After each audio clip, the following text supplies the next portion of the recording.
Hello everyone, प्यारे बच्चों, आज हम इस वीडियो में सप्लीमेंट्री रीडर के 8th लेसन जिसका टाइटल भोली है, जिसको के ए अब्बास ने लिखा है। आज हम इस कहानी का सारांश समझेंगे। कहानी का सारांश कुछ इस तरह से है। भोली अपने बचपन से ही थोड़ी सी मंदबुद्धि थी। उसके चेहरे पर चेचक के निशान थे और वह हकलाती भी थी। वह नंबरदार रामलाल की सबसे छोटी और 7वीं संतान थी। जब भोली 7 वर्ष की थी तो गांव में एक प्राथमिक विद्यालय खुला था।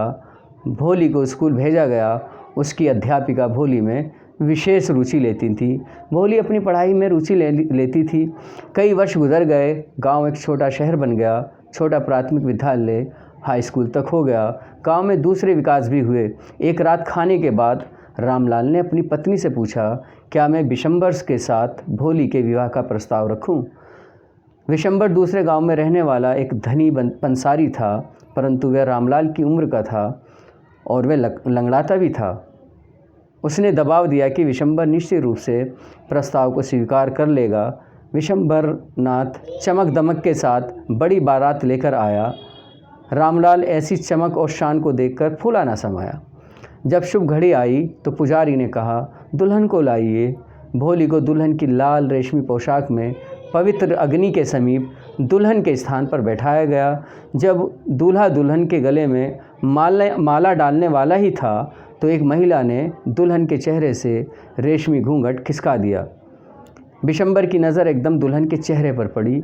उसने दुल्हन के चेहरे पर पड़े चेचक के दागों को देखा। उसने कहा, यदि वह उससे शादी करेगा तो दुल्हन के पिता को उसे 5,000 रुपये देने पड़ेंगे। रामलाल ने अपनी इज्जत के लिए उसे रुपए दे दिए। विशंबर को फिर दुल्हन के गले में वरमाला डालनी थी। दुल्हन ने अपने चेहरे से घूंघट हटाया।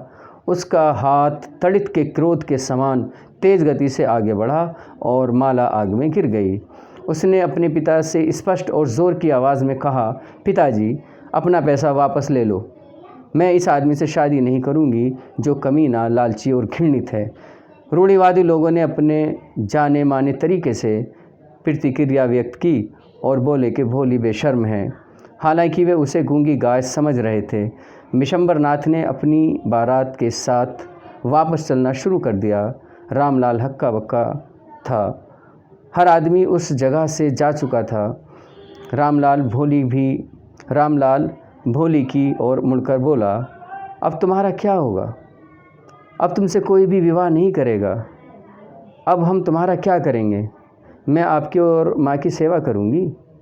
मैं उसी स्कूल में पढ़ाऊँगी जहाँ मैंने इतना सब कुछ सीखा है। ये भोली ने अपने पिता से कहा।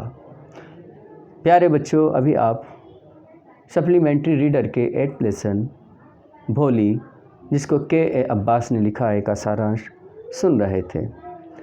आप मुझे बताएंगे कि भोली का असली नाम क्या था? मुझे आपके आंसर का इंतज़ार रहेगा। आज की इस वीडियो में इतना ही। Thank you.